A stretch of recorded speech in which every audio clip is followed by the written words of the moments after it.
Okay, no notes for Adam. Our last speaker this evening, before we want to save time for Q&A for everybody too. So it's a real honor to introduce Adam Ernster, who is a filmmaker, a wonderful film producer. He has been our face to the world. Part of our application, as I mentioned, was producing a short little film about the Santa Barbara Channel as a destination.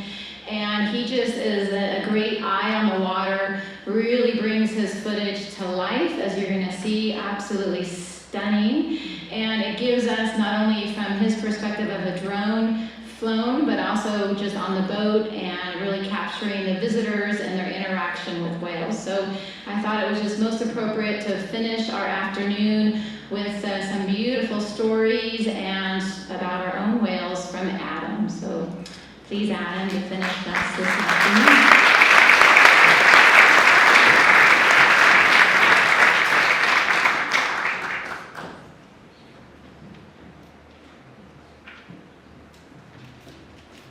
Hi, everybody. How's it going? Hi. Firstly, I just want to say thank you for coming today to learn about our whales and our beautiful backyard, and as well as our awesome community we find ourselves in. I feel very privileged to be a part of this community, so thank you for coming today. My name is Adam Ernster. I'm a wildlife cameraman who specializes in capturing moments of our ocean's largest inhabitants. I've been very fortunate to spend my early 20s surrounded by whales and dolphins, which is just about every little kid's dream. It certainly was my dream. And I've been able to do this because I've worked in the ecotourism industry. I've been able to work up and down the West Coast here in the Pacific Ocean, from places like Baja California Sur, where you can actually go and see gray whales that actively seek out human interaction. It's quite an incredible place. If you haven't been able to do this yet, I highly recommend it. I've also worked in the San Juan Islands in Washington, educating people about southern resident killer whales, which are a critically endangered subpopulation of killer whales. There's only about 75 of these whales left on the planet today. This specimen here, his name is L87 Onyx. He's a big boy. But nowhere has inspired me more or made me feel more at home than the Santa Barbara Channel. And that's not only because of the diversity of whales and dolphins that we see here, but also the abundances. I'd like to talk to you a little bit today about all the crazy animals we can see here. First off, the common dolphin is a terrible name for a really charismatic species. And we can see common dolphin in enormous pods. Sometimes we'll see them in pods 10,000 strong. It reaches across the entire channel. So these dolphins are really incredible. Here's a picture I took in front of UC Santa Barbara, my alma mater, go Gauchos. But again, there's really nothing like seeing a pod of dolphins just gliding across the channel in such incredible numbers. We can also see blue whales, as we were talking about earlier, Sean was talking about earlier with the Blue Whales, Blue Skies initiative. Blue whales have been hit or miss the past couple of years in the channel. They either show up or they don't. They're krill specialists, so wherever the krill goes, they will soon follow.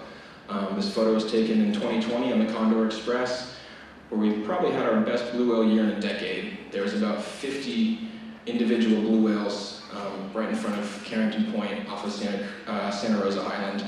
And it's quite an incredible thing to see the world's largest animal to ever exist on planet Earth in 4.6 billion years, so pretty crazy. We also see killer whales. Killer whales are a lot of people's favorite whales. Right now is actually an amazing time to see killer whales here in the channel. Typically in December we get a handful of sightings, so we're hoping to, if history repeats itself, we're hoping for some sightings here in the near future. This is a member of the CA51s, California's most famous pod. They're known as the friendly pod. This individual is CA51A2 Andy. She's a 13-year-old female. And as you can see, she's backflipping on her own free will. She's not doing it for fish or anything like that in captivity, so good job, Andy. And humpback whales. Humpback whales are kind of our cream of the crop here, our piece de resistance in Santa Barbara. You can see the beautiful mesa in the background there. And we've had an absolutely incredible summer and fall season here in Santa Barbara with humpback whales. So I just wanted to share with you some footage I've captured on some of the local whale watching boats. And our humpback whales will show up here in early spring, and they'll stay here till late fall, early winter.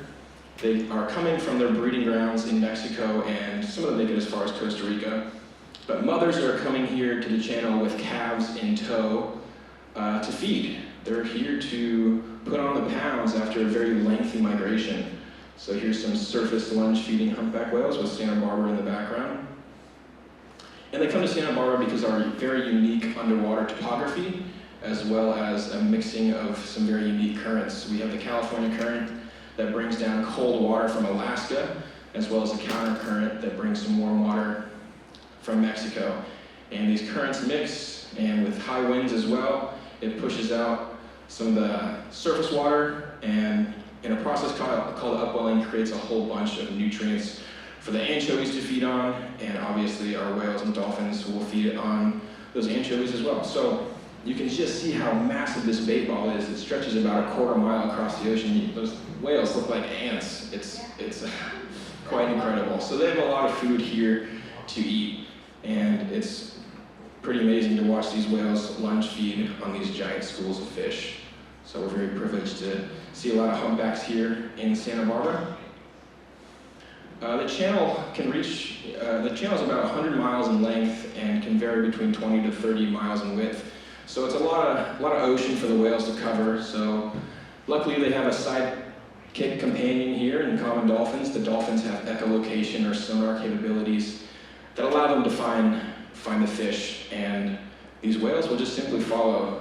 A lot of the time when we're out there in the ocean, we do see whales and dolphins feeding together, so the whales are kind of cheating, but whatever you can do to get a mouthful. They're also the most acrobatic of the whales that we see. They're the ones you'll see breaching out of the water or throwing their pec fins in the air like they just don't care. Quite impressive to see an 80,000-pound animal jumping out of the water like that. They're also very curious and charismatic. This is a whale we know well as Toa. Toa was first seen in the channel about 3 years ago. And he was a calf at the time, and he was badly mauled by killer whales. If you look at his flukes on his tail there, you can see some whitening there. But he was covered head to toe in killer whale tooth marks, rake marks. Luckily, Toa is a warrior. One of our captains and deckhands in the channel, Kelly, named Toa for being a warrior, and that's what it means. So we're lucky to have Toa still, and he's obviously very friendly, and it's pretty impressive to see this is a 3-year-old whale. He's only 3 years old, but he's still the size of our 30-foot boat. So it's always an incredible time to have a friendly humpback whale, and this whale is acting on its own accord. It's not being forced to do anything. The boat's engines are completely off. The whale's coming towards the boat. He's sticking his head out of the water here. And again, you can see a 3-year-old whale is still pretty big. And this time of year, we actually see a lot of interesting behaviors from the humpback whales. We'll see a lot of social interactions from them. So here's a cow and her calf in the front there being followed by a male escort. The escorts will try to escort the females down to the breeding grounds. And so they'll jockey for position. A lot of males will kind of fight for position. But you can see this mom is not having it. She's swiping her tail at him, doesn't want anything to do with him. Go moms. So we love that. But that's just some of the dramas that we see unfold in the Santa Barbara Channel. And we're able to see these through ecotourism. I've worked on the Condor Express for the past 5 years. I'm now entering my own freelancing endeavors, which is scary. But ecotourism is a huge component to what we're doing here with the Whale Heritage Area. We're very lucky to have a community of like-minded whale watchers that help each other out in the ocean. We're able to relay each other whale positions. We want everybody's boats to get good looks at the whales.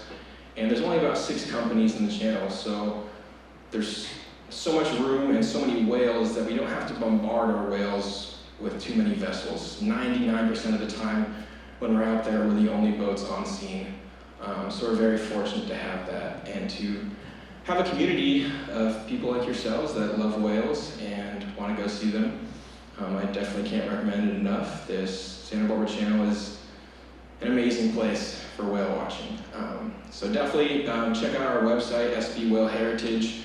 On there we have a whole section of different whale watching opportunities here in Santa Barbara, as well as Ventura Harbor and Channel Islands Harbor. So I would hope to see your beautiful faces out there on the water soon. Thank you.